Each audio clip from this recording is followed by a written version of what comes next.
नमस्कार दोस्तों, रेनू एकेडमी में आपका स्वागत है। दोस्तों, अभी हम इसके पहले साहित्य इतिहास ग्रंथ पढ़े। अब हम क्या करेंगे, जो आदिकाल का नामकरण हुआ था वहां से बहुत ज्यादा क्वेश्चन पूछा जाता है और एक जैसे नाम होने के कारण हमारे क्वेश्चन गलत हो जाते हैं। तो हम इसी को आज क्या करेंगे, ट्रिक के माध्यम से बहुत ही अच्छे तरीके से याद करेंगे। तो हम देखते हैं दोस्तों, क्या है आदिकाल का नामकरण। जैसा कि आप सब जानते हैं कि आदिकाल जो है वो हिंदी साहित्य का प्रथम काल था। तो इसके नामकरण में बहुत सारी समस्याएं आई। पूछा जाता है क्वेश्चन कि ऐसा कौन सा काल है जिसे झंझावातों का काल कहा जाता है, जिसके नामकरण में बहुत सारी समस्याएं आई। तो आदिकाल के संबंध में बहुत सारी समस्याएं उत्पन्न होती हैं। तो देखते हैं पहला क्या है, चारण काल। किसने कहा है? George Grierson. जॉर्ज ग्रियर्सन कहते हैं कि ये चारण काल है। आदिकाल को क्या कहते हैं? चारण काल है। उसी से मिलता जुलता संधि काल और चारण काल राम कुमार वर्मा भी कहते हैं।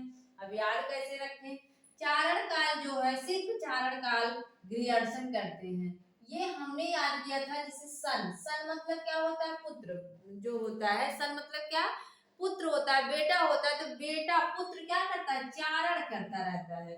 बच्चे को कितना भी बोलो कि नहीं पढ़ लिख लो, कुछ बन जाओ, लेकिन वो दोस्तों के साथ क्या करेगा? चारण करता रहता है, इधर उधर घूमता रहता है, पढ़ाई लिखाई पे कम ध्यान देता है। तो सन क्या करते हैं? चारण करते हैं। तो ग्रियर्सन, चारण काल किसका हो जाएगा? ग्रियर्सन का हो जाएगा।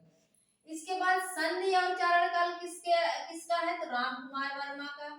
और जो राम है, कुमार है, राम भी है कुमार भी है, तो संधि मतलब वो संधि करके सबके साथ चलते हैं। क्या करते हैं? संधि करके सबके साथ। आपने देखा था कि जब रामचंद्र जाते हैं वन में, तो कभी सबरी के पास गए, तो फिर अहिल्या को भी उन्होंने तारा, और सुग्रीव हनुमान जी सबके पास हो जाते हैं, सबको संधि में लेके चलते हैं। तो राम कुमार क्या करते हैं? संधि काल, संधि करके चारण करते हैं। संधि करके क्या करते हैं? चारण करते हैं। इसके बाद है प्रारंभिक काल। किसने कहा? मिश्रबंधु। मिश्रबंधु का कहना है कि जो आदिकाल है वो प्रारंभिक काल है। अब इसको कैसे याद करेंगे? प्रारंभ, जब किसी चीज का हम प्रारंभ करते हैं, चाहे घर बनवाएं, चाहे और कोई चीज ओपन कर रहे हैं, कोई शॉप कोई दुकान ओपन कर रहे हैं, तो हम क्या कर रहे हैं? प्रारंभ कर रहे हैं। तो अपने बंधुओं को बुलाते हैं कि नहीं? अगर किसी चीज का प्रारंभ करते हैं तो भाई बंधु को बुलाते हैं। तो प्रारंभ करेंगे तो किसको बुलाएंगे? बंधु को बुलाएंगे, अर्थात मिश्र बंधु हो जाएगा। लेकिन एक चीज पूछता है, आरंभिक काल किसने कहा? आरंभिक काल अगर कहे तो आप किसको कहोगे? गणपति चंद्र गुप्त। कौन है? गणपति चंद्र गुप्त हैं। और आरंभिक प्रारंभिक में आपको कंफ्यूजन नहीं होना है। प्रारंभ करोगे तो बंधुओं को बुलाओगे, आरंभ करोगे तो गणपति को बुलाओगे। ठीक है। इसके बाद है बीज वपन काल। बीज वपन काल बहुत पूछा जाता है। बीज वपन काल, महावीर प्रसाद द्विवेदी, इसको हमने याद किया था। जब गांव वगैरह में बीज बोया जाता है तो सभी कोई बीज नहीं बो सकता। जो बुआई होती है गेहूं की या और किसी चीज की, तो कोई एक उसमें होता है जिसको अच्छे से उसको गिराने आता है। बुआई कोई महावीर ही कर सकता है, ऐसे हमने याद किया था। बुआई कोई महावीर ही कर सकता है। बीज वपन, बीज वपन मतलब क्या हुआ? बुआई करना। तो बीज का वपन कौन कर सकता है? कोई महावीर ही कर सकता है। तो महावीर प्रसाद द्विवेदी हो जाएंगे। अब क्या है? वीर गाथा काल। इसमें बहुत ही ज्यादा आलोचनाएं भी होती हैं कि इन्होंने वीर गाथा काल ही क्यों कहा। आदिकाल में तो बहुत सारी रचनाएं रची जा रही थी, तो इन्होंने वीर गाथा काल ही क्यों कहा। तो इसको याद कैसे रखें? वीर गाथा काल वैसे सबको याद रहता है, लेकिन कुछ लोग नए होंगे जिसको बहुत समस्या होती है कि वीर काल किसने कहा और वीर गाथा काल किसने कहा। तो याद रख लो, वीर गाथा और रामचंद्र। हम वीर गाथा किसकी याद करते हैं? रामलीला होता है गांव में, और हाँ, दशहरा होता है जिसमें रावण को जलाया जाता है। तो गाथा किसकी हम कहते हैं? रामचंद्र की। गाथा किसकी कह रहे हैं? रामचंद्र की गाथा गाते हैं। तो वीर गाथा हो जाएगा रामचंद्र शुक्ल का। इसके बाद वीरकाल है। वीरकाल विश्वनाथ है, विश्वनाथ प्रसाद मिश्र। कौन है? मिश्र है, विश्वनाथ प्रसाद मिश्र है। महाकाल किसको कहा जाता है? विश्व के नाथ भोलेनाथ को। महाकाल जैसे है वैसे वीरकाल है, जैसे महाकाल है वैसे वीरकाल है। तो काल की बात आए तो विश्वनाथ हो जाएंगे। गाथा हम किसकी गाते हैं? रामचंद्र की गाते हैं। इसके बाद है सिद्ध सामंत काल।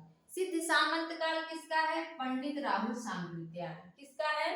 पंडित राहुल सांकृत्यायन का है। याद कैसे रखेंगे? जो संस्कृत पढ़ता है वो क्या होता है? वो सिद्ध होता है। जो संस्कृत पढ़ता है वो क्या है? वो सिद्ध है। सिद्ध भी एक संस्कृत का शब्द है, इसलिए याद कर सकते हैं। सिद्ध कौन हो सकता है? सिद्ध मतलब जो पूजा पाठ कराते हैं, सिद्ध जो साधु महात्मा होते हैं। सिद्ध कौन होगा? जो संस्कृत का उच्चारण करेगा, अर्थात सांकृत्यायन, सिद्ध सांकृत्यायन। आदिकाल जिसपे जो क्या है, सबका मत भी है कि आदिकाल ही सही नाम है। तो उसको किसने सुझाया था? किसने कहा? तो हजारी प्रसाद द्विवेदी ने। क्या इस पे हजारों जो है, हजारों लोगों ने अपना विचार दिया कि ठीक है आदिकाल ही नाम सर्वश्रेष्ठ है। तो आदिकाल पे हजारों लोगों ने अपना मत दिया, हजारों लोगों ने अपनी उसपे अपना मत दिया, बोला कि हाँ ठीक है आदिकाल ही। तो हजारों लोगों ने आदिकाल को अपना मत दिया। आदिकाल हजारी प्रसाद। आधार काल, जब हम घर के नींव की आधार रखते हैं, जब उसका आधार रख के शुरुआत करते हैं तो क्या करते हैं? सुमन चढ़ाते हैं। क्या करते हैं? सुमन चढ़ाते हैं। जब किसी चीज का आधार रखते हैं, पूजा पाठ होता है, वहां दूसरा था, प्रारंभ करते हैं तो बंधुओं को बुलाते हैं। लेकिन जब कहीं आधार रखते हैं किसी चीज का, पूजा पाठ करते हैं, तो सुमन मतलब फूल, तो सुमन चढ़ाते हैं। आधार सुमन चढ़ाकर रखी जाती है। तो आधार काल किसका हो जाएगा? सुमन राज्य का हो जाएगा। दोस्तों इस तरह से आप पढ़ेंगे तो चीजें क्लियर रहेंगी। और इसी तरह से वीडियो देखने के लिए आप मेरे चैनल को सब्सक्राइब कर लीजिए, लाइक कर लीजिए, शेयर कर दीजिए। मिलते हैं अगले वीडियो में। थैंक यू, धन्यवाद।